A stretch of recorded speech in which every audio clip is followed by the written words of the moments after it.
recorded again. So like all of them, just the usual sort of housekeeping that applies with recording this. Just be aware that if we go into any, and we won't tonight, because I think the topic lends itself quite nicely to the generic sort of coaching chat. But it saves our sort of time editing it out. So yeah, 9th week now. For those that had a go, so Anil, well done by the way. So on the questions to start with, there's your answers. So if, like me, you've got family quizzes coming up in the next few days and you want to steal them, feel free to. I know they've certainly helped me in some of these. I must be doing about 3 or 4 quizzes a week at the minute. So there's the answers. I think Anil got them all. Definitely got all question 1 and all question 2 right. So well done there. Peter Crouch, Marcus Bent was in there. Craig Bellamy, Andy or Andrew Cole, Wayne Routledge, and Ben Hayim. Which was one that I didn't realise. So there's your sort of your starter for 10 anyways, in terms of the answers. Okay. I think pretty much everybody has been on these, or certainly dialed in on the last couple, but just as a general run through again, like we've done with everyone, we'll look to run again for kind of, I think, me and Ed were talking earlier on the week, this will probably be about an hour, hopefully. With some time for questions just after it, so we might be between the hour and 15-20 minutes, but that's our aim. Anyways, we might be longer depending on engagement. It might be less. Just so laptop and tablet. If you've not been in before, those that have been in have probably got used to where they're at now and what to do. But if you're using a phone, you can toggle between the 2 screens, so don't panic on that. Dave's in on a phone. Dave Morris, our CCD. So. And Dave said that if you turn your phone the other way on, I think you see a better picture. So depend on your phone that you've got. Just use the usual buttons to mute yourself, unmute yourself. This one certainly, when me and Ed have been talking, this is going to be very conversational. This one, so it's not going to be, and as we've said all along, it's not going to be reams and reams of content. In fact, it's not going to be a lot. It's pretty much going to be conversation, thoughts, questions, and we'll try and spark some debate throughout. There's some stuff in there that I know will get people thinking. Again, like usual, use the chat function. So we'll monitor the chat function. Paul, who's in with us this evening, because Ben can't be, and I know Paul's joined us with a number of the other ones. Paul's a colleague from the County FA. For those that don't know, Paul will help as well through the chat functions. So he'll just make sure we don't pretty much keep me right and make sure I don't miss anything. Unmute yourself. If you don't unmute yourself, we can ask, or I can ask, or Paul can ask the questions. So don't panic if you can't, for whatever reason.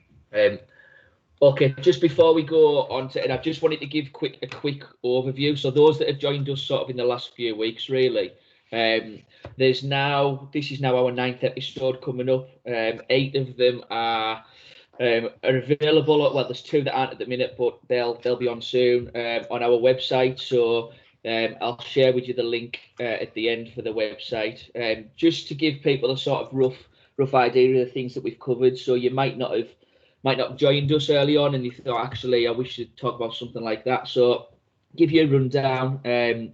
Week 1, myself and our CCD, Dave Morris. So Dave took us through the DNA and the foundation phase. So we touched a little bit on that. Week 2, we had Matt Craddock on, who's the head of coaching, and he gave us an insight into Preston North End's Academy.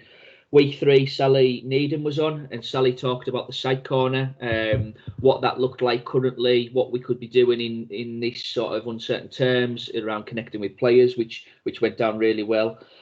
Week 4 was another good one with Darren Bowles. So Darren took us through his journey as a grassroots coach, shared some things that worked, some things that didn't, and his views. Week 5 was a big one for futsal. So we focused a lot on the futsal. Those that didn't catch that one, it's definitely worth going back to. We had the head England coach, Michael Scabala, on, Ian Bateman, Ash Higgins, who works at Liverpool Academy, and Steve Daly, who is, I think he's the most capped England player ever to play the game. And to be fair, an absolute legend. So Steve was on sharing some stuff there. Week 6, seeing Jack Walton come in. So Jack, we looked at some behaviour management stuff with Jack. Week 7, our FA mentors and regional coach mentor officer Steve Smithies took us through a bit of a reflection and how we look at mentoring within the grassroots game. Week 8 last week was a good one for those sort of definitely locally anyways. Danny Granger was on and his journey to become a pro and then moving into management, and kind of nicely brings us on to this evening. So what we've tried to do, guys, on the Coffee Club is, it's not, and you've heard me say this regularly now, we're not trying to deliver this formal webinar based approach. There's definitely a place for that. What we're trying to do is create a bit of a relaxed atmosphere where you could just log on for an hour and a half, and we would chat coaching, support the coaches that need something. We won't hit everybody every episode, and that's what I'm really conscious about. So there might be some things that you've picked up along the way. There might be some things that you thought, actually, that's kind of irrelevant for me. That's fine. What I would say, and it brings us nicely onto this one, is that probably one of the biggest lessons I've picked up in my time looking at this stuff is that pretty much there'll be something from everything you can take. You won't agree with everything, but ultimately there'll be lots of bits that we can take away from the individual episodes. So kind of brings us on this evening, really, guys. And to be fair, really, I am really excited to introduce Ed. Ed's been a friend for a long time of mine. He's probably one of the people that I turn to when we need some clarity. We need to run a question by. We need a sense check on where things are. And I'm sure you all have them within your own coaching domains. So yeah, it's good to have Ed on board, really, and him to share his sort of insight into how he looks at things. It will be different, I guarantee you, to a lot, but that kind of helps me, and I'm sure it will provide some thought this evening. So welcome on board, Ed, for this evening. Thank you. No, and thank you everyone for tuning in. Looking forward to it. I think, you know, what you've done here is a really great initiative to bring people together, particularly kind of at this time where we know that coaching isn't happening and you're not interacting with your players and other coaches as you normally would. So really great, and obviously, you know, some really great people that you've had on. So yeah, looking forward to it. Good stuff, mate. Do you want to give people a sort of a bit of an introduction to yourself? Who are they listening to this evening? Yeah, sure. So as James said, so we actually met at university together. So we did the same coaching course together, and I guess from there we've stayed in contact. And I guess where James kind of went into the more practitioner route through some of the things that he's done, I kind of went and carried on down the academic route and did a master's and a PhD in kind of coaching. From there, I worked at Sheffield Hallam University and then the University of Hull until 2017, when I went to work for the FA, where I worked in kind of curriculum design and development. And then I started a job as a lecturer in coaching at Loughborough University around Christmas time. So that's kind of where I am, what I'm doing. So I kind of have a number of different roles, really, in terms of like researching about coaching, coaching, and kind of teaching it. So I guess a number of different things that I do, which has really led me to kind of some of the things that I'm going to talk about tonight, really is based on some of my thinking and some of the things that I see regularly, particularly on social media, that I hope that I can kind of help you guys make sense of in some way. So I guess the focus really around a discussion around some myths in coaching. Reflecting on that, I kind of think that it's more around clarifying some things rather than maybe kind of dispelling anything. I mean, one of my first observations was that question 3 could have been a little bit more specific.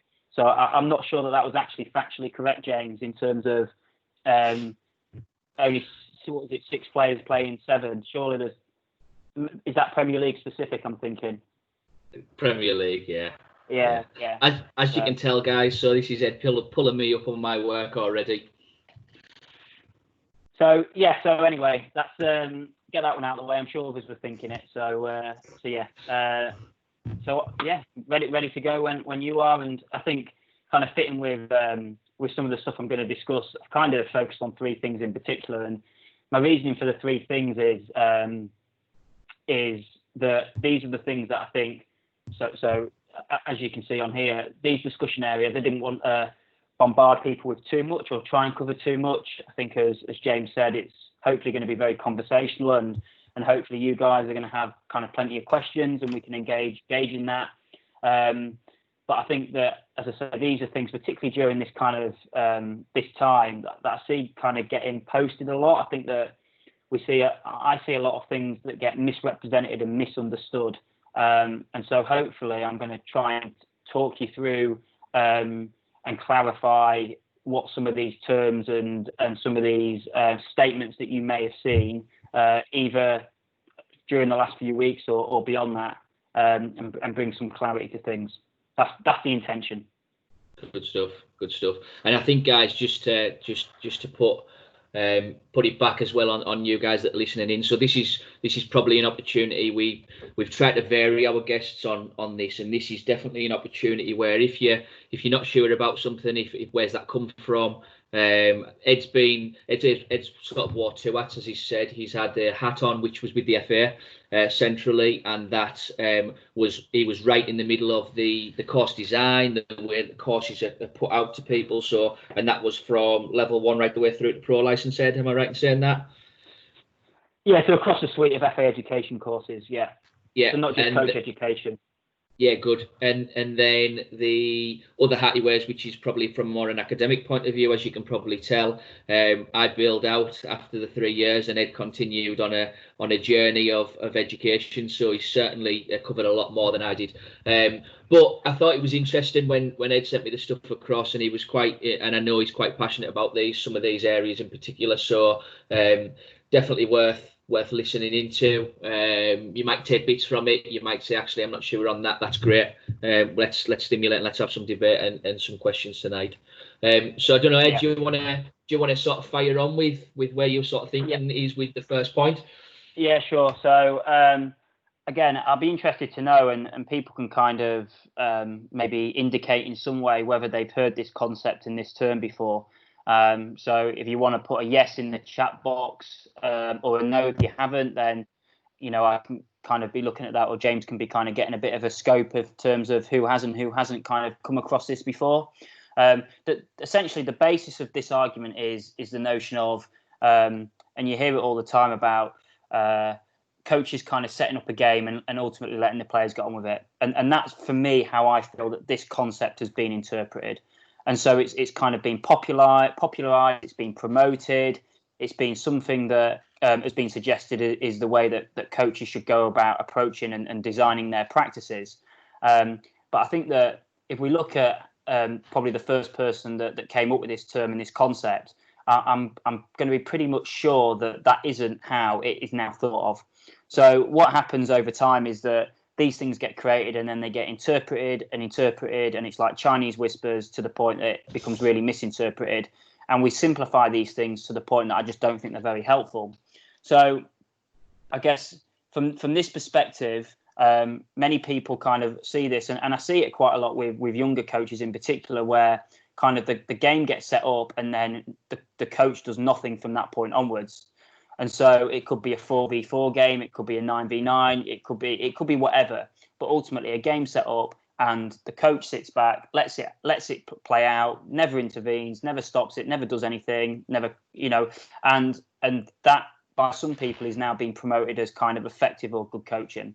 So I guess I wanted to kind of clarify some things around what this term means and to clarify this notion of games versus more drill type practices or technique type practices, and try and give some kind of evidence informed perspective on kind of what the evidence ultimately says about this. So I think the first point to make is that there's no doubt that kids playing games is a really, seems to be a really beneficial and effective thing. And I guess I'm trying to use my words quite carefully and deliberately. So when I say things like seems to be, I think that in general in coaching, we don't really have that much evidence to draw upon to kind of suggest which is actually, the way that coaches should work.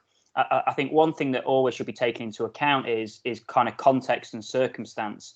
So is a game the best approach for all kids all of the time? Well, I think we'd all probably come to the consensus and the conclusion that no, it isn't. Are playing games important for kids? Of course they are. Are games a useful mechanism by which players or children learn to play the game? You would have to say yes, they are. But they're by no means the only kind of means. So I think there's a point here about kind of the engagement in games, and then I think there's a second point in terms of what the coaches do when kids are playing games.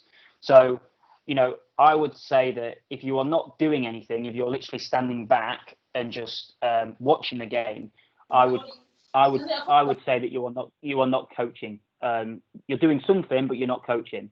And so I guess from that perspective, we need to think about kind of how you can support learning within a game situation.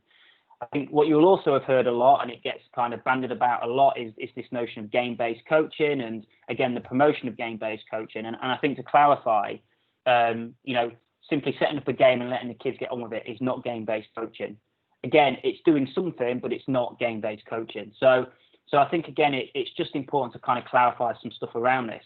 Ultimately my kind of point here is that the game is not the teacher. The teacher or the coach has to think really carefully about how they construct games, what conditions they put on games, and then ultimately how they coach within games. So, do they decide to let the game go? Do they decide to stop it? When do they stop it? What's the reason for stopping it? When they do stop it, is it the whole group that stops, or is it just one player that gets pulled out? When the game does get stopped, a challenge is given, or instructions given. So I think there's a whole load of things that need to be considered around the coaching of games. And those things ultimately need to be considered if we are to consider it a game-based approach. So I guess that's kind of one of the first things. James, I'm conscious that if you've got anything that you want to kind of say and ask at this point. I am. I'm just going to, so just while you're on, so go on then. So you're saying there, setting up the game and just letting it play, and he's a coach. And just so the coach, the typical grassroots coach that we've got, let's be honest, they've got an hour a week. They come in, they've got that 1 hour.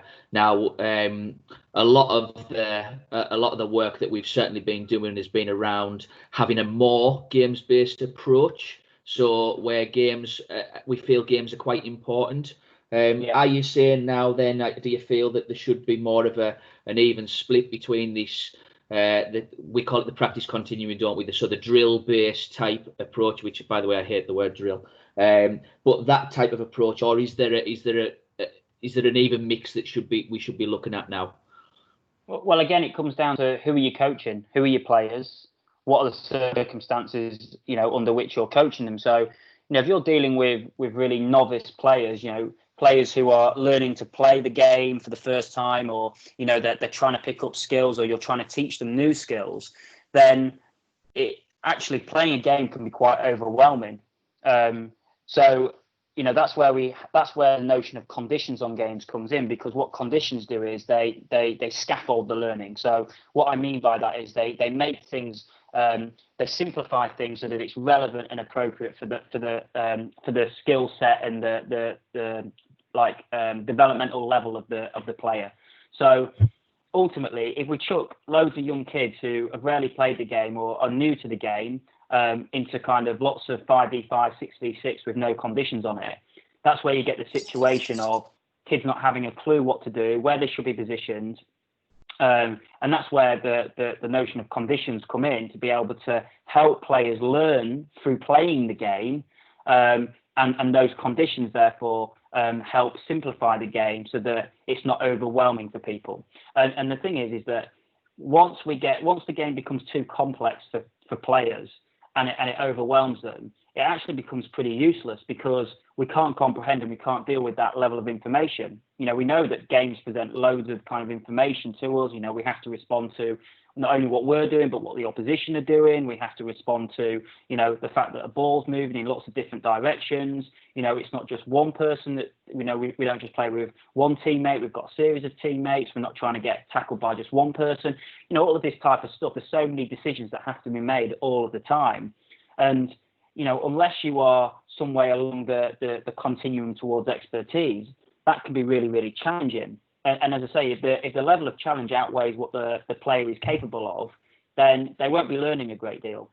And so the notion of, again, like technical practices, if we want to call it that, or more isolated practices where the players are maybe practicing with ball or whatever it might be, there is definitely a time and place for that type of practice. I think it's, and this is going to be a reoccurring theme throughout the night, it ultimately comes down to variety. What we often see happen is we see kind of this polarization of approaches. So a game-based approach is better than a technique-led approach, or something else is better than something else. And it's like, well, nothing is, no approach is better than anything else. But what we can add to the mix is that there is more appropriate approaches based on what it is that you want kids to learn and based on their developmental level. So ultimately, they're kind of the context that you're coaching within. And so there's absolutely nothing wrong at times with giving kids technical practices whereby they have a ball each and there's no danger of them being tackled and they get time to practice and so forth. I don't think anybody can deny that there's some use in that. Now, if kids are doing that all the time, that's where you probably question where are they practicing the skills that they then need to be able to apply in games. But equally, if they're doing games all the time, you'd probably argue, are we making things too difficult for them? Yeah, and I suppose that the trade-offs, there's a trade-off for both. So we're doing games all the time. It might be a challenge to refine technique, as an example. But doing technique-based games, technique-based practices all the time, there might be a challenge for the kids then to be able to make decisions or problem solve for themselves during a game, as an example. So I'm guessing. Go on. Yeah, and listen. That's not to say that you can't do a kind of a technical practice without decision-making elements, and you can't do a game practice without technical element, where you don't coach technique. Again, like, we've got to be really careful that we don't polarize these things to say that a game-based approach is for doing X and a technical practice is for doing Y, because ultimately it comes down to the skill of the coach to be able to condition these things appropriately, to add in the slight nuances, to be able to work on different things at once, but within the realms of what the player is able to deal with at that point in time because of their developmental level or status. So just on this then, because I think it kind of sort of falls in there. Where does your sort of thoughts on free play fit within this type of? I suppose we attribute it to a type of game or a games where suppose. Where does this fit then within this? Let the game be the teacher type thing, and the coaches, well, they've got free play now. Yeah, so I think that if you are coaching for an hour a week and you have your game on the weekend, well, straight away they're getting their game. So if you think of it, 50% of their week with you, they're getting the game anyway. But then it's about thinking beyond that and saying, right, well, what other experiences are my players getting within a week? Now, they might, how much PE are they doing, what they're doing in PE? Do they play other sports? If so, what other sports do they play? How are they coached in those other sports? Do they play football elsewhere? Do they have the opportunities to get free play away from the football session? So, are they privileged enough to have gardens and to have brothers and sisters or whoever it is that they can play with, or mums and dads that will play with them? So I think it's about not just thinking about your session, in an isolated way, but rather what do the kids get over the course of the week? Because actually, if they get loads of stuff over the course of the week and they get a lot of free play over the course of the week, then your session being a bit more structured isn't going to be the worst thing in the world, because again, it comes down to this notion of variety. And again, the research would suggest it's not about lots and lots of free play. It's not about lots and lots of coach-led stuff. It's always that kind of somewhere in the middle of a balance between a little bit of everything, because what you get from doing bits of everything is you get different levels of challenge. So, being coached and having to deal with being coached and being told what to do and some element of that stuff, isn't the worst thing in the world if you're not getting it all of the time. Equally, the free play stuff is all very useful in terms of you can determine, the rules of the game, how the game works, how long it lasts for, who's on what team, who's on the other team, what it is that you actually decide to do, and again, that's great from an independence point of view. But again, and I'm going to come on to it in terms of discussion point too, but I think there's this notion that we can just give kids a ball, let them play all the time, no coach intervention, and they'll learn loads. I'm not aware that happens. Like, you know, if somebody can tell me a player that's gone through the system that's never been coached, then, you know, well, tell me who they are, because I'm not aware of them. So, you know, again, we've just got to be careful of kind of dichotomizing and polarizing. And I know that there's some grassroots clubs out there that will say, you know, the kids decide everything, the kids decide everything. And again, my kind of suggestion to them would be, you know, that's really good that they get to do that, but maybe not good all of the time. You know, the reality is that things don't work like that. And again, it comes then down to kind of your difference between needs and wants. You know, I've got a 2-year-old. He would eat chocolate all day if he could. Chocolate and Wotsits all day. That's all he would want to eat. So, you know, that's what he wants, but it's most definitely not what he needs. And so from that perspective, again, it's really thinking about where the coach can come in at that point to help support, give the player what they need, as well as the players kind of giving an indication of what they want. And, you know, listen, again, the two things are sometimes aligned, but they're equally sometimes not aligned. Yeah, no, it's a fair point. And Dave, I don't know if you can unmute yourself there, mate, because I think it's pretty much sort of kind of sums it up quite nicely around. Do you want to just explain what you put in the chat function there, Dave? Yeah, so I definitely think that the blended approach is the best way. And I suppose the key is knowing your players and what they can and can't cope with, so that you can, for a better phrase, push the right buttons at the right time, so that they're not just coasting along.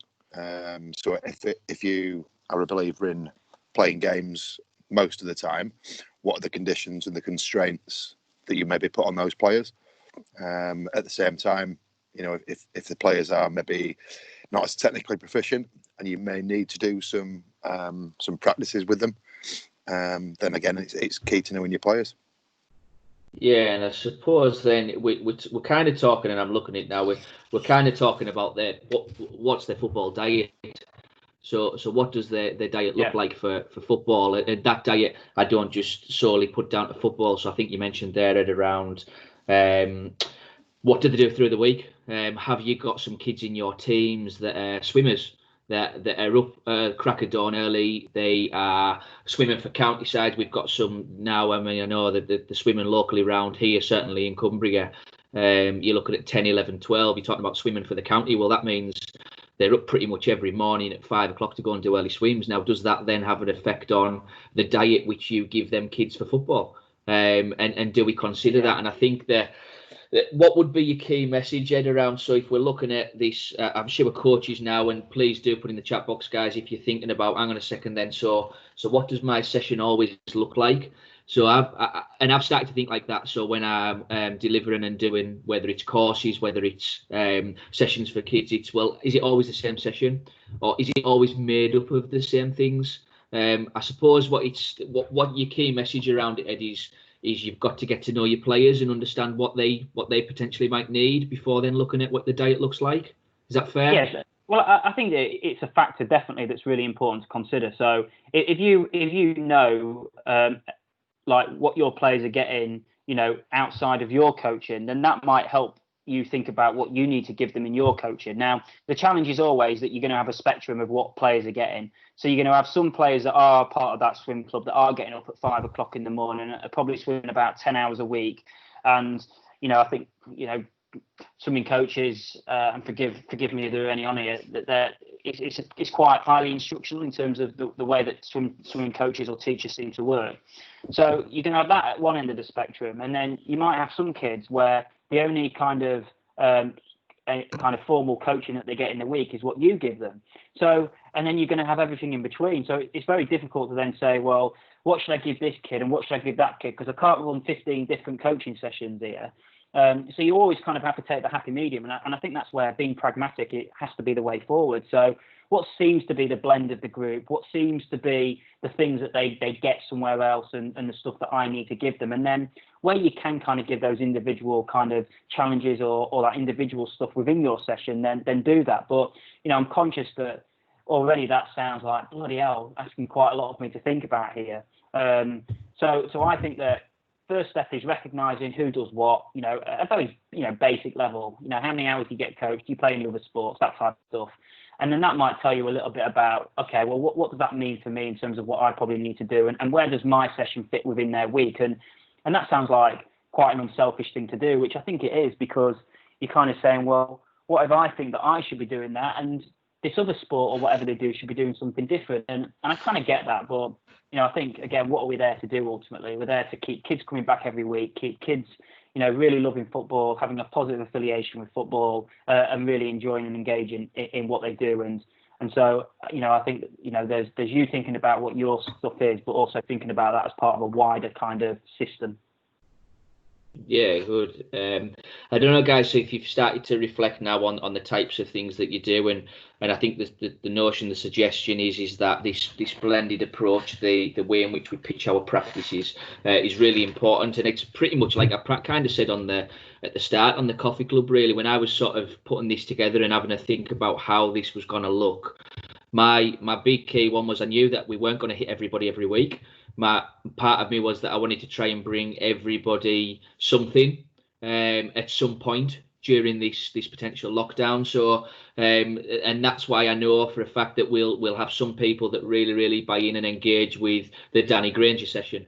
Then we'll have others that are really into this type of session. We'll have some that took a lot from Sally. We'll have some that struggled. So it's kind of that diet that we try and match with the people that we or our audience, I suppose, that we've got. It kind of, Ed, if you want to kind of just sort of shift on, because I know you started to talk there about, and I sort of kind of dropped swimming in on purpose, really, because it's, yeah, I suppose it's where this sits. We've heard a lot about it's this kind of follows on nicely. Let the game be the teacher. Ask questions all the time. Listen to the kids, see what they do. So go on. What's your thought when you put this together? What were you looking at? Yeah, I guess this is one of the areas that gets blasted more than anything, and it again is around, coaches shouldn't be instructing their players, and it's almost become the dirty word and like kind of dismissed as something that coaches should be doing. And I think that, again, if you take 10 minutes to look through social media on coaching related stuff, then, a lot of what you will come across suggests that, we should be avoiding instruction. Instruction is the devil. And I think, we need to clarify some stuff here that, again, I don't know what people actually mean by that. I think it's very vague and very ambiguous in the way that people talk about instruction in coaching. And so let me explain a little bit more in terms of, I don't think you'll find a coaching session anywhere where the coach does not instruct at some point. So I'm never really clear when people say don't instruct what that actually means, because it's unavoidable. And even those that pronounce to say don't instruct will instruct in their coaching. So I think there's some clarity around what actually constitutes an instructional approach. I'm guessing that most of you will be more familiar with the terms such as command style coaching. That's stuff that's kind of formed part of national governing body kind of content, and it's probably stuff that you're more used to. So again, command is highly associated with a direct instructional approach. But again, if you actually dig down and do the research around what's been suggested as a command style, it's fairly ambiguous. It's got a few points attached to it, which is the coach instructs. But again, beyond that, it's quite difficult to determine, well, what actually is a command style approach. If I was to go out and watch a coach work in the park when that can happen again, I think I would do well to identify whether that coach is using command style based on how command style has been defined or characterized. So I think there's a notion there about that in terms of what we actually mean. But there's also a real strong evidence base, and this is from, again, the educational psychology literature. And fair enough, this work hasn't been done in kind of coaching context or in sport. It's very much more kind of mainstream, kind of classroom-based education. But what they're able to, or what they found is that direct instruction from the teacher has a far greater effect on people's learning, on students' learning, than a guided discovery or a discovery type approach when working with novice learners. Now, novice learners, I guess, again, you could think that's quite an ambiguous term, but pretty much anybody that's at the start of their learning journey, anybody that's relatively new to learning something. So I would imagine that in most cases, all children and all foundation phase children will be novices. I think that, we could probably class them as that. So if that's the case, then there might be something in it to say that, well, actually they need our support. They need at times to be told what to do and to be shown what to do. And this isn't about berating players. It's not being about critical to players. It's not being, not taking account of their kind of requirements and their needs. It's none of that stuff. It's very much around helping them understand what it is that you want them to do and helping them understand how to do it. So if we kind of link that, and again, I don't want to get too heavy with this, but if we link it to kind of human cognition, our working memory. So, if I asked you to, if I told you a phone number and I asked you to remember it, you do well to do that. So that's basically what our working memory deals with. Those type of things where you have to learn a new phone number and so on when you're only told it for the first time. So our working memory can only deal with around 2 to 4 bits of information at once. So if we think about that for novices, if they can only deal with 2 to 4 pieces of information, then how can we help support them in learning that? Now, the other aspect of this is that we have to think really carefully then about how much instruction we can give. So if we give too much, then it becomes overwhelming. And again, people won't remember anything, or they won't know what they should be kind of referring to. So, if you're thinking about your team talk or your practice and how many pieces of instruction you're giving that are all different within the one session, then, if you're going beyond 4 different things that you're trying to ask them to do, then they're probably going to become pretty confused by that. So for me, a direct instructional approach is offering structure, it's offering guidance, it's offering well thought through kind of instructional support through the form of telling people and showing them what to do, but not bombarding them with lots of different messages. And again, I think that, we've all come across those situations where, you're asking the players to do something and they're struggling with it and they can't correct themselves and they don't know how to do it. And, that's incredibly frustrating. I'm sure that we've all been in a situation where we've tried to learn something new or tried to develop our learning and we've had no support and we've become really frustrated because we just don't know how to correct. And listen, that's a key characteristic of a novice. So I think like this notion around a direct instructional approach, and it kind of links back to a previous point, is, again, it's not all the time, but again, it's not a direct instructional approach is bad and a question approach is good or vice versa. It's very much thinking about when is the most appropriate kind of behavior to use or approach to use based on who I'm working with and what it is that they're trying to learn. So that is kind of a bit of a starting point to think about direct instruction and the importance of it. So just on it, Ed, so if we're talking about the working memory and the kids, so we've got, again, I always refer back to it because I think it hits home with everybody. We've got our 1 hour practice. What's your sort of advice around? So we're working on something. What's your advice around what coaches should be looking at in terms of trying to support learning from that respect? Yeah. So again, and not that the hours session is always the critical factor, but there has to be a certain level of efficiency to what we try and do. So if you've only got an hour a week with someone, then how much do you leave them to try and work something out? Which, by the way, if they don't have a certain level of knowledge in the first place, then they're never ever going to be able to solve something. So we only have to think about everyday life here. If I want to go and learn how to tile my kitchen, like I can't just get the materials out, get the tools out, and off I go and do and expect to do a good job. At the very least, I'm probably going to go to YouTube. But YouTube's a form of instruction. It's guiding me, it's supporting me, it's taking me through step by step. How am I going to solve this issue? And again, for kids, it's a similar concept. Look at how classroom teachers work. With kids. That they don't kind of get the books out, leave kids to get on with it when they're practicing how to write or draw or something like that. And I think one of the big misconceptions here is that, like, the big argument that comes back is that, well, kids are always solving problems on their own all the time. Well, there's two things here. There's that's called kind of primary knowledge. So primary knowledge is basically the stuff that you need to have to be able to survive. So it's evolutionary. You know, human beings have been on this earth thousands of years, and over time, you know, we've learned how to talk without too much guidance. We've learned how to feed ourselves. We've learned how to swallow. We've learned how to walk and run and all that type of stuff with really minimal kind of guidance or structure from any intervention from an adult. However, things like reading and writing and learning complex skills such as those associated with football, they are not primary skills, they are secondary skills.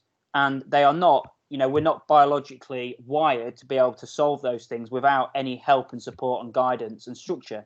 So, you know, when people say, oh, kids can ride a bike and learn to ride a bike without any guidance, yeah, but they're learning a different type of skill. And I think that's a kind of quite a key thing to think about and to take on board.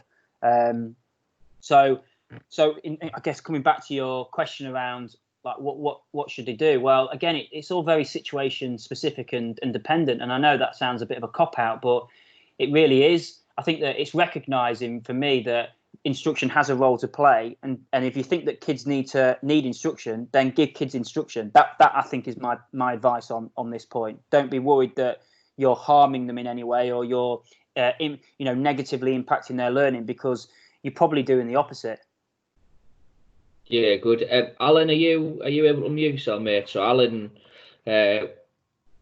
Evans. I know Alan's one of our tutors he looks on the northeast. Alan, do you just want to sort of go into a little bit more detail around what you mentioned there in the chat function?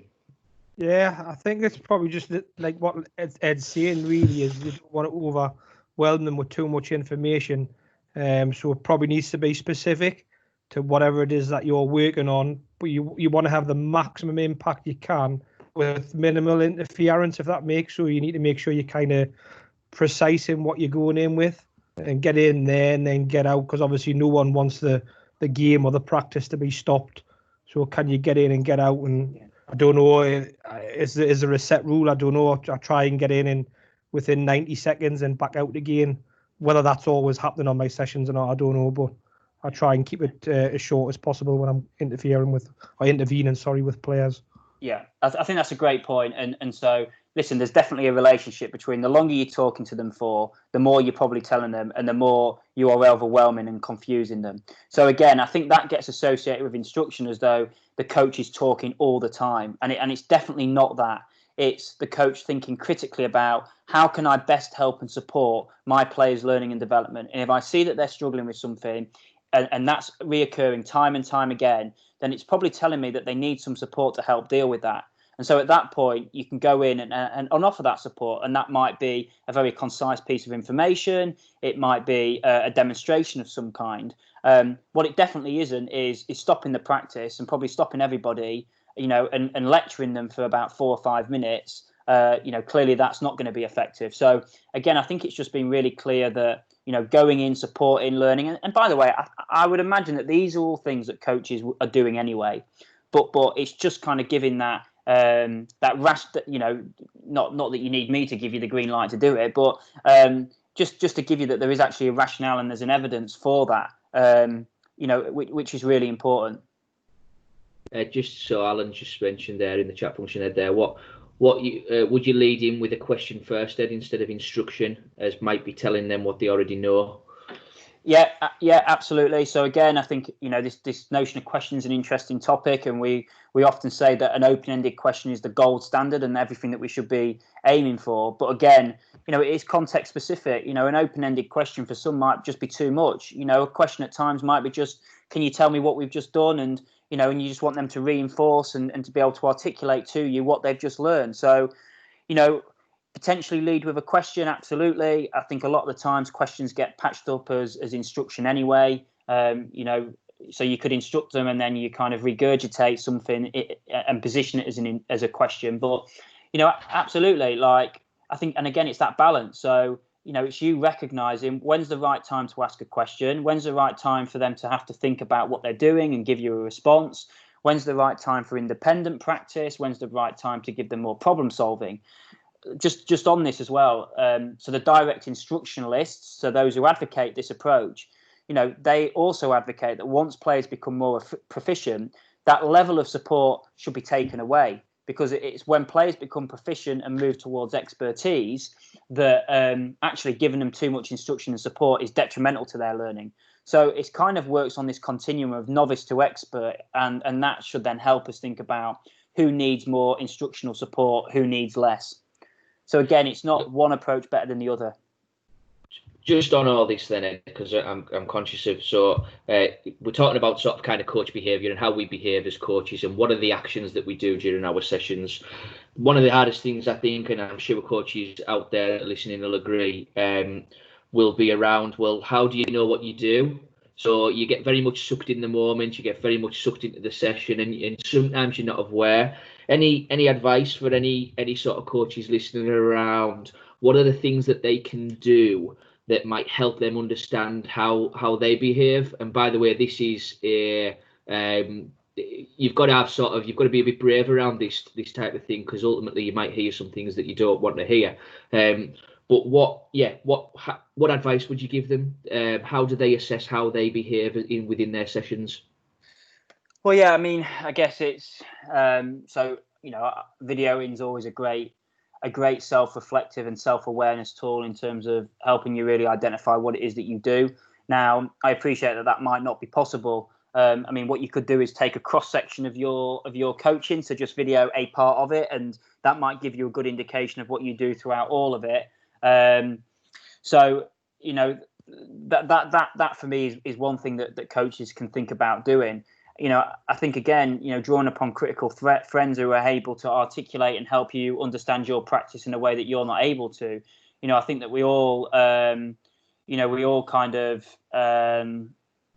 think we work in a certain way, and that's myself included, where, until we kind of sit down and are able to watch our practice and really get a good idea of that, we're probably quite a long way from doing what we think we do, even though we're maybe able to articulate, what we think we do.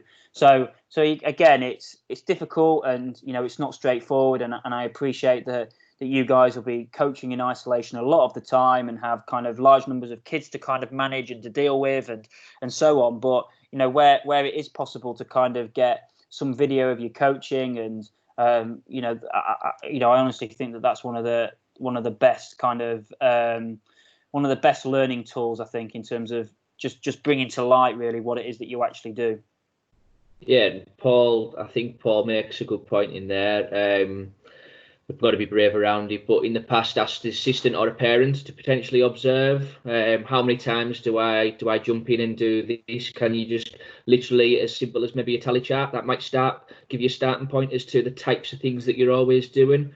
So I know we're quite conscious that we always want to jump in and correct something potentially. So it might be a starting point is the parents. I think Alan mentioned around getting in and getting out, and the other one around getting the parent to time you. So every time you jump in a session, they start the clock, and every time you get out, they stop it and they keep that running clock going. And I've seen that in the past. That's gave people a real good indication as to how much time is being spent with the coach asking questions or talking in there. Chris P makes a good point, and I think as well, can take coaches 6 weeks to figure out the players we coach, but takes a player 6 minutes to figure it out potentially. So that notion that actually they're real speedy in how they work out who you are and what you're about. And yeah, Paul, definitely around the FA Coach Mentor Programme. And I suppose that's, if I link you back to our 7th coffee club it was with the mentors, that give you a real good idea, those that are listening tonight, as to the types of things that they cover and do. And Ed, what's your thoughts on? Because I know I talk a lot, obviously, about these critical friends and having somebody or someone to go to. Mentor program, do you see that fit in with this type of thing in terms of helping you with your coach behaviour? Yeah, definitely. And listen, that's one aspect and one element of it. So, but I think that's, again, it's a conversation to have with your mentor in terms of how their time can be best used. But, I definitely think that, again, is that support focused? Are you wanting that support to be focused around a particular area rather than trying to cover everything? Because again, this will be a classic case of where you've received feedback from a mentor and they've maybe listed 10 or 15 different things. You probably found it quite difficult to know what to respond to. Whereas when that feedback's been a little bit more focused around a specific area of your coaching, you've maybe found it more helpful. Correct me if I'm wrong if that's the case, but I would imagine that there's a reason for that, and it's the same concept that when you're coaching your players. So again, what direct instruction can do, as I say, is if done it really well, and as I say, it's around being concise. It's about considering when you're going to instruct and when you're not. Then that can also ensure that the players don't become overwhelmed and don't have to try and respond to too many things. If we think about it in the football environment, if we just leave kids to work it out for themselves or to get on with it, then there's a lot of complex things that, football is a very complex game in the sense of the amount of decisions that players have to make. So unless we are conditioning stuff and helping them understand how to do that, then it makes it very difficult. And, conditioning games really it is also a form of instruction. We are supporting and scaffolding learning. Yeah. No, definitely. Dave, do you just final point on this before we move on? Dave, do you want to unmute yourself, mate? Yeah, evening. Go on. Yeah, I suppose especially for young players, for me, that struggle they go through learning something, whether it be a technique or a tactic or whatever it may be, is really important.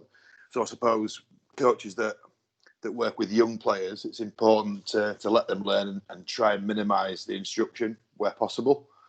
But also, again, as I said in the text box, that you've got to know your players, and when that player gets the tipping point where they're becoming frustrated or it's affecting them, that might be the time where you may think about giving them an instruction. Yeah, good stuff. Yeah, I think.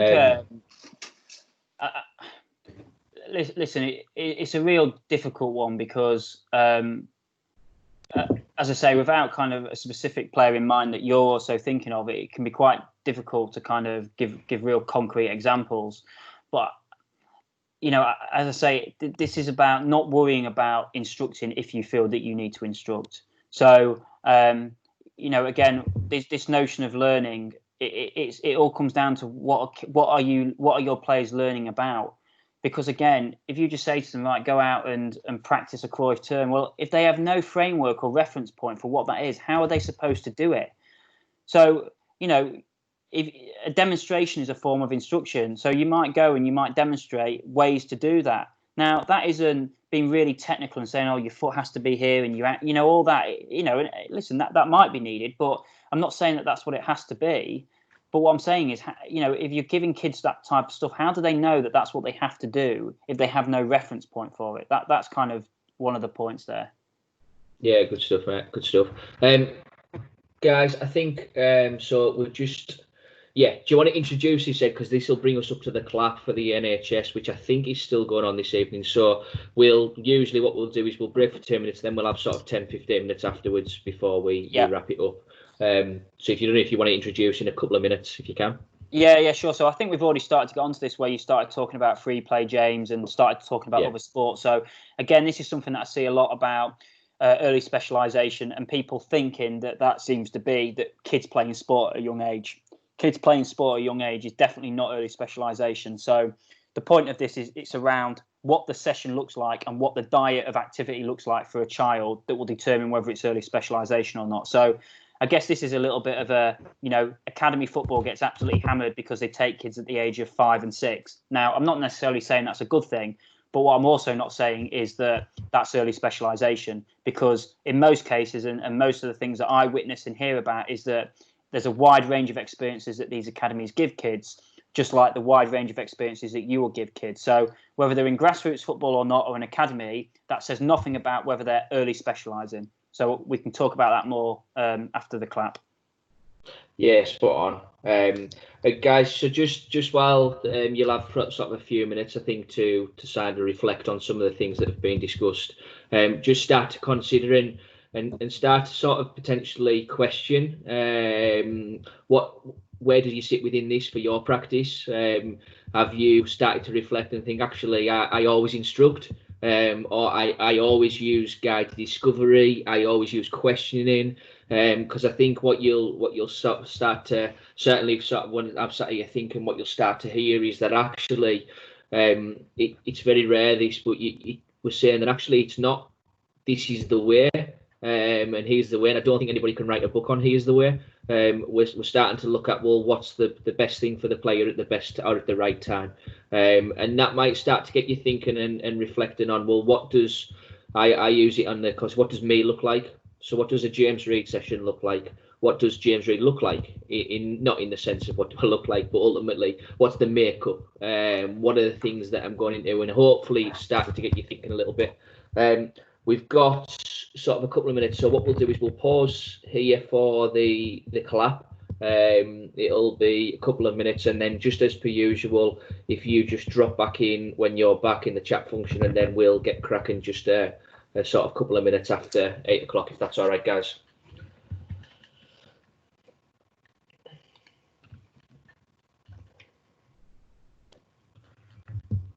I keep going out and clapping to an empty. There's no one lives by me, is there? So I keep going and clapping to an empty road. To the sheep. To the sheep, yeah, to the sheep. Right, mate. I'm going to go because yeah, Stan and Tors go out, so I'll be back. Yeah, no worries. 3 or 4 minutes. Cheers, mate. Yeah, no bother.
Cracking one tonight, mate. Send.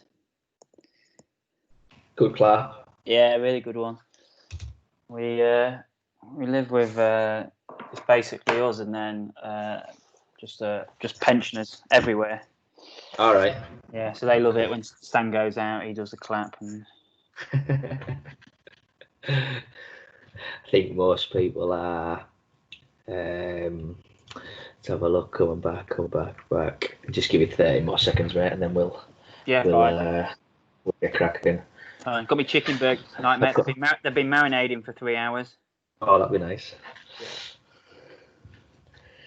We've got Ronnie. Ronnie's logging in as well because Ronnie's done next week, so Ronnie's logging in at some point between now and 8:15, 8:30. Yeah, fine. Guys, I think majority of people look like they're sort of coming slowly back in. 1, 2, 3, 4, 5. Just give it another. Brian's back. 6, 7. Give it another 10, 15 seconds. Yeah, fine.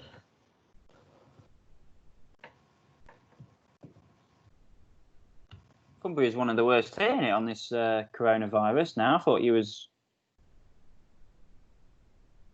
He's Ronnie. Hi, Ronnie.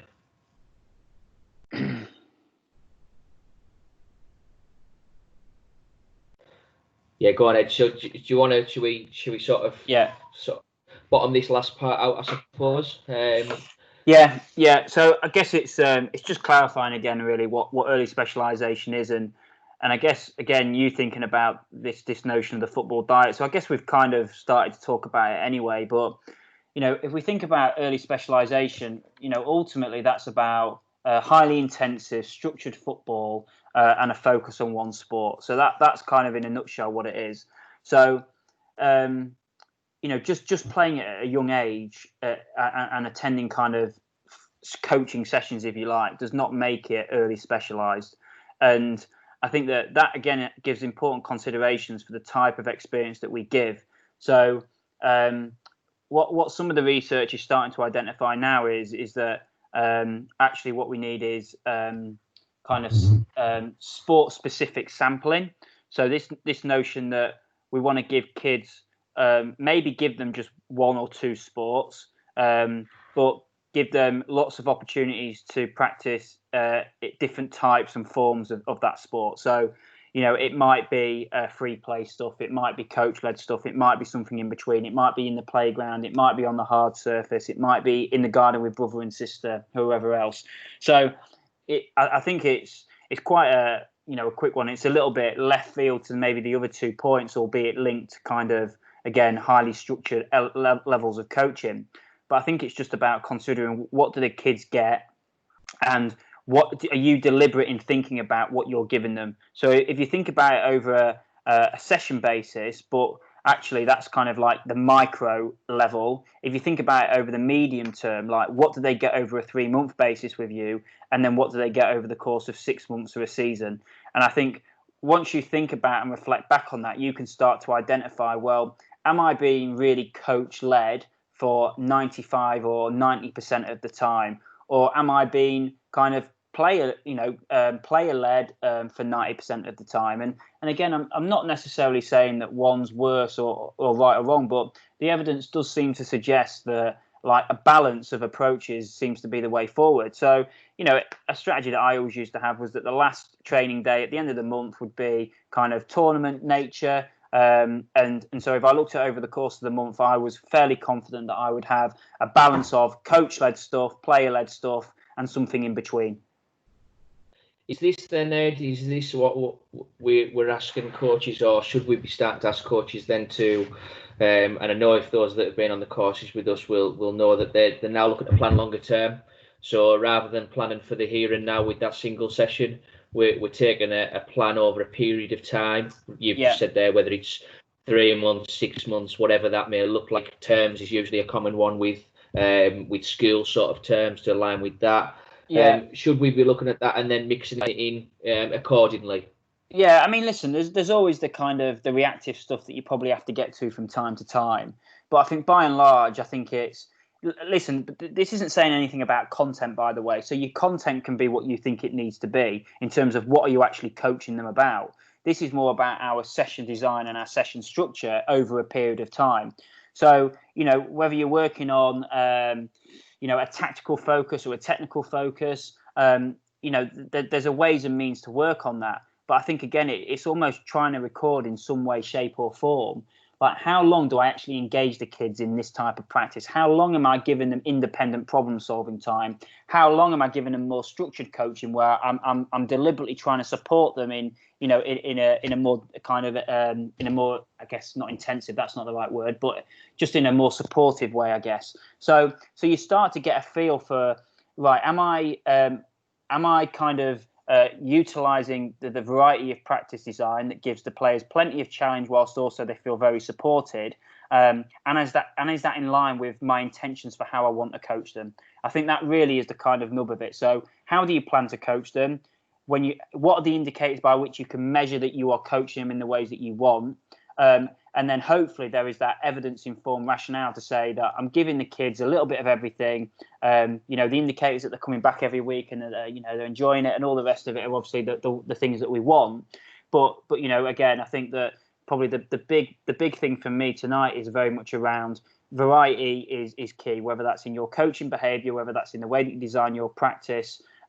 Whether you decide, the extent to which you play games and the condition that you put on games, it is very much around variety. And listen, I'm not saying that that's an easy task, by the way. That's extremely challenging to do. But I think that if your focus is placed on that and you're working towards that, then that from, I guess, not only my perspective, but the evidence perspective would suggest that you're kind of on the right track. So Ed, when you say variety, then, so if we were to take sort of an entry level under 60s, some of that under 5s, as you mentioned there, if we were to take that, then with variety, do you mean varieties in it's football based, or are we looking still at more a multi skills approach? Are we looking where do you sit with them types of things in terms of these sort? Again, what are they getting the rest of the week? How football specific can you make your session, especially with the younger ones? I mean, again, if you've got an hour a week with them, then listen, you want the ball to be out for as much as possible, really, don't you? So listen, that is the limitation. That's what you're dealing with. That's the reality of it. So, if you've got an hour a week, I can't imagine that you'll be doing gymnastics or you're playing cricket or anything like that. So, of course, 5 and 6 year olds playing, there's some fundamental movement skill stuff, but they can do that with a football. It doesn't have to be isolated from it. So I think from that perspective, I would always encourage to maximise, and it fits with the England DNA stuff, maximise ball rolling time, be positive in your behaviour. But again, when you need to, and that doesn't mean, again, you can be positive in your instructions and think about how you can ultimately maximise playing time. I think that is the critical stuff for me. I think, and just I've got some sort of quick fire questions which will probably help and bring out this. If anybody has any questions that's on the call, guys, feel free just to either drop them in the chat function as we're talking, and some of these might sort of stimulate a little bit more sort of discussion. So just these, Ed, in terms of just these, and Ed didn't know these were coming, and I've kind of stolen these as well. So I've stolen these. These aren't they aren't all my questions. Some of them are. But we talked earlier on about, or certainly we did prior to this, around having this lens where people can filter. So people can filter things. There's loads of content out there. You only have to turn on Twitter. I could pull down 30 sessions in the next 10 seconds that we could go and do for the next sort of 30 weeks if we don't want a week. So here's my advice then on that. Don't engage with any more content for the next 3 weeks. Go away and try and think about the stuff that you've engaged with in the 3 weeks previous, whether that's these webinars. So sorry, I don't want to kill you, Ronnie, in terms of no one turn up next week. That's not what I mean. But what I do mean is that, like, we are inundated with content. And again, this is a really good principle around instruction. Like, I feel it. I know James feels it because we spoke about it earlier, and I'm sure you all feel it too. Like, where do you start finding out about some stuff? Because there is just too much of it. So rather than jump into some more content, go away and think about the stuff that you've engaged with. What does it mean for you? How can you use it to help develop your coaching and help the experiences for the players be the best it possibly can? Now, in terms of like the last few months, what have I read? I guess in answer to this question, there's a blog called 3-Star Learning Experiences. So just type it into your Google browser. And they are a couple of educational psychologists who talk around, kind of dispelling myths and that type of stuff. Loads of real short readings, but all evidence informed, all kind of really kind of critical of the evidence and what we know about the evidence. So, that for me, if I was to, again, trying to fit with the principles of tonight, I don't want to give you too much and say, go read this, that, and the other. I'm just going to give you that one thing. And then from there, you can go off and explore other stuff, which this will kind of prompt and lead you to. Good stuff. Best bit of advice you could give to a grassroots coach? Oh, God. Don't worry about trying to do too much. I think, I fully appreciate that, grassroots coaching is bloody challenging, and it's not your full-time job. You do it because you love it, because you want to help support players, because you want to give them the best experience possible. So I think just don't worry about trying to be the expert in everything. It's not about that at all. I think it's about you recognizing, again, what do your players need and considering how you can best support them with that. So yeah, I think engage with less stuff, but the stuff that you do engage with, try and engage in as much detail as possible, and really try and understand what it is that you're trying to do in those areas. Good stuff. Best investment you recommend to somebody? So, and I mean this with the caveat that let's take the grassroots coach. So I know a lot of people on here, and I know them personally as well. So we've got day-to-day jobs that's probably outside of sport and football.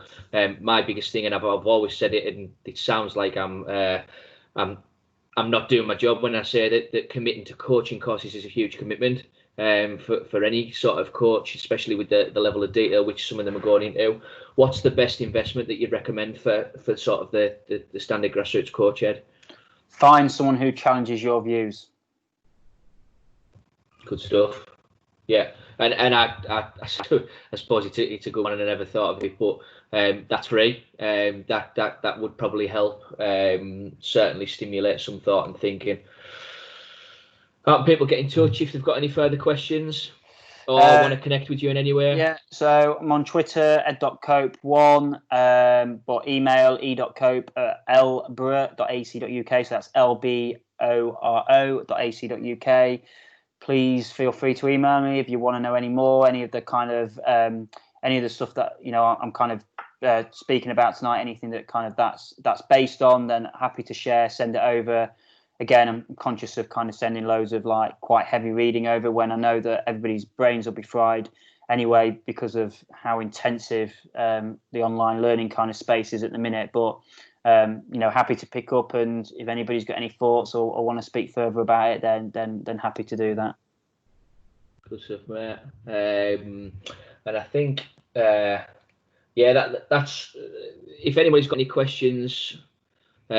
Chris P's got one, Ed, for you there. What's the best bit of advice or info gained during COVID-19?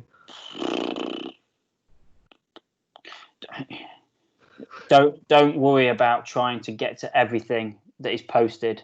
Like, seriously, I think it's very easy to see something pop up here and there and think, oh, I need to do that. And listen, that's great. If you've got all the time in the world, then please, like, crack on.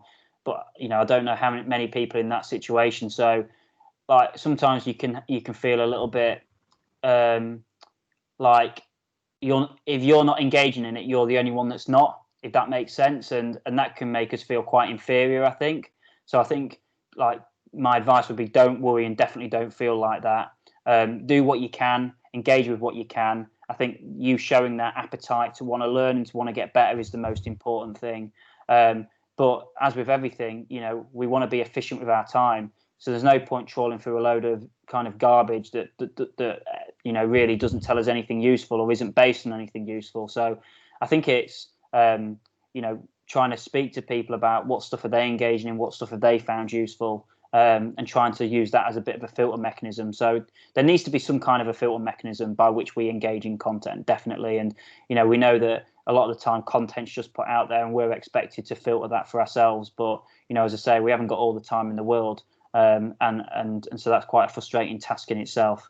So yeah, quite a difficult one. I guess I've just tried to carry on and do the same as I would have done previous. You know, I haven't got as much time during this period as I did have, so you know I have to be even more efficient with what I decide to engage in and not engage in. But I think what you end up doing is you start realising where's the gold dust and where's not, and it's normally sat with certain individuals or groups of people. So once you start to learn who those people are, then you can get straight to the source. Yeah, and I think just because me and Ed spoke about this quite a bit, it's not as well that it goes off how many followers they might have on Twitter. So someone's got 14 and 15,000 followers doesn't necessarily mean that their stuff that they do is or put out is accurate, correct, or what I would say. And I know I spoke with Ed earlier on, I just maybe last week around this, was have an opinion on it.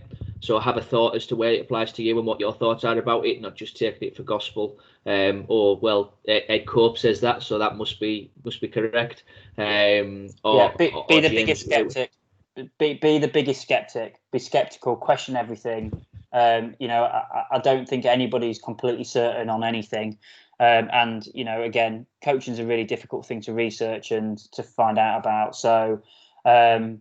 You know, listen, it's one of those that nobody's an expert in everything. So once people start to profess to be, then, you know, that's probably where the warning signs should be going off in our heads to say, ooh, hang on a minute here. They reckon that they know everything about everything. And we know that's rarely the case. Yeah, I think that's the one. So that's the one that's been Chris P's put in there, 3-star learning experience. That's it. Thanks, Chris. You can tell I'm without my helper, Ben, tonight. Ben usually finds these for us and drops them in. Ed, can I just thank you for your time? So on behalf of the Cumberland FA, it's been different. It's been valuable. I certainly think it's one that is definitely. We've talked a lot about football, and this has been pretty much more about coaching, which I knew it was going to be anyways. Gives us a great insight into some of the things that certainly you're doing, and some insight, guys, into that on the coaching continuum. So the coaching academic stuff that Ed sort of delivers on a weekly basis. I'm it now, not as much with COVID-19. But Ed, thanks again for your time tonight. No, you're welcome. Thanks everyone for the engagement. That's really helpful. Thanks everyone, guys. And I've seen Ronnie has not to get the chicken burgers.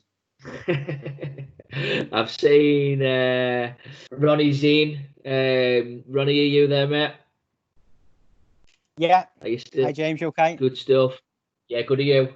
Yeah, good. Thank you. Not bad.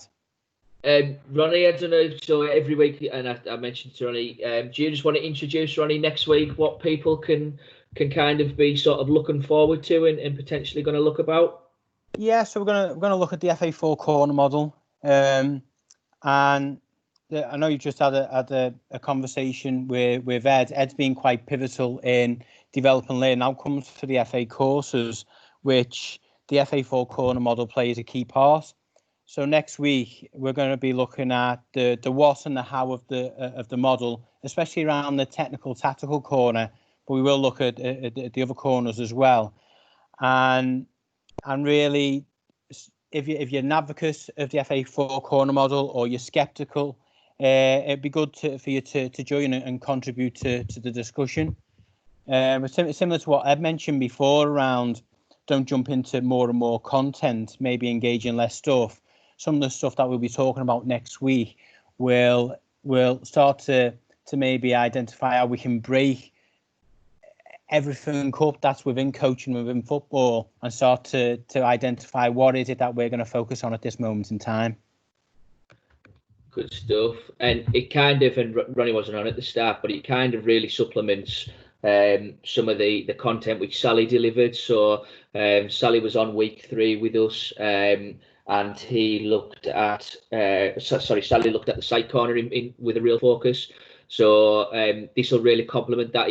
If they want to drop back in, it's on our website, the week 3, in prep for Ronnie's stuff. And again, you'll start to probably piece a bit of a jigsaw together with some real sort of decent stuff that we've covered. I I will say as well, Ronnie's probably one of the leaders in this sort of area in terms of the work for the FA. So he's been heavily involved in the rewrite and the content around the UFB license. So those coaches that are sort of looking maybe on that pathway or looking to do that, Ronnie's been one of the sort of leaders in that. So it'll be great to pick his brains around what his thoughts are around some of the technical and tactical components, as well as the four corner model in general. So thanks for that, Ronnie, and thanks for jumping in and introducing it, mate.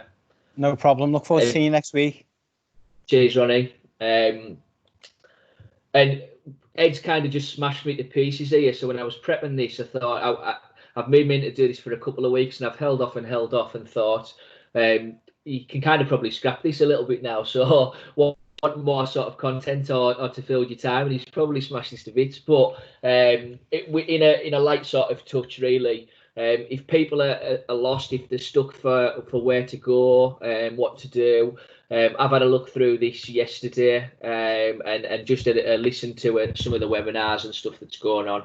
And I will say, it's excellent. I've had absolutely nothing to do with it, and it's excellent. There's a lot of good stuff on here on the YouTube channel. So if you go to YouTube and in the search bar, if you just type in FA Learning in the search bar, they've set up a channel, and the channel has absolutely heaps of stuff on there. So again, just have a look on there. There's some great stuff. I listened to one for the goalkeeper stuff, or the goalkeeper sort of coaches out there, and probably because he's a local, I'd listen to Dean Henderson's journey with Tim Dittmer. So I would thoroughly recommend, Chris, as you said there, what's your top 3 recommended webinars, James? That's been one that's made me think about a coach's journey, a player's journey. So again, check the one out with Tim Dittmer. And to be fair, I haven't. When you say webinars, Chris, I've probably listened to more podcasts. So the Talent Equation, I'd recommend for folk if they haven't had a listen to it. I do refer a lot to the Liverpool County FA podcast. The Jack, our guest. When was Jack on week 6? Jack sort of put that together, and some of the content is absolutely excellent. And I'm following the sort of blog and the work that Amy Price is doing at the minute, because I'm really interested in the gamification and the game-based approach. And you're dead right, Magic Academy is up there as well. But as Ed says, there's absolutely heaps and tons out there. You don't need to go far to get content. You can turn on Twitter. I just scroll down the feed. Pretty much it's there. Right in your face. So again, have a filter. I think was one of the key messages from Ed this evening, and take some time to think about stuff that we've covered, not just on here but elsewhere as well. So again, thanks for that. Just as per usual, keep spreading the word. Next week we've got Ronnie coming on. So Ronnie's got a heap of stuff that he'll be able to share.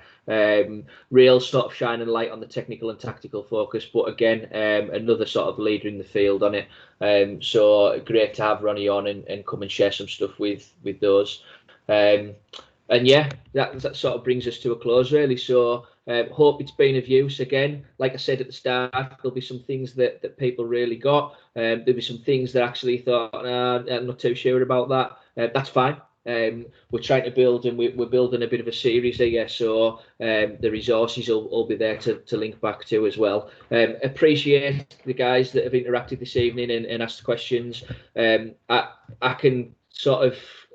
can resonate with people that sometimes it's quite daunting around asking questions and things like that, but ultimately feel free. You've seen now over the weeks we're trying to create quite a relaxed atmosphere. There's anything kind of goes. There's no question that's wrong. So in the meantime, hope everybody's well. Hope all your families are well. If you need anything, just shout up, and stay at home, stay safe. Oh, it's not stay at home now, it's stay alert. So I should have changed. I'll change that for next week.